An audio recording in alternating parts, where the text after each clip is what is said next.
Praise lord. హల్లెలూయా. దేవుని నామానికి మహిమ కలుగును గాక. ఏమండి, యేసు ప్రభు వారు కపెర్నహూముకి వెళ్ళారంట. అక్కడికి వెళ్ళిన తర్వాత పన్ను వసూలు చేసే వాళ్ళు వచ్చారంటండి.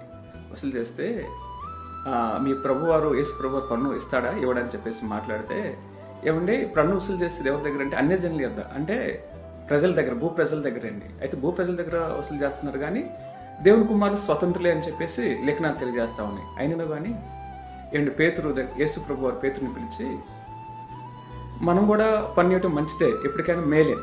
సరే, నువ్వు రేపు సముద్రానికి వెళ్ళి చేపలు పట్టి దాంట్లో మొదటి చేప నోరు తెరువు, దాంట్లో షకేలం ఉంటుంది.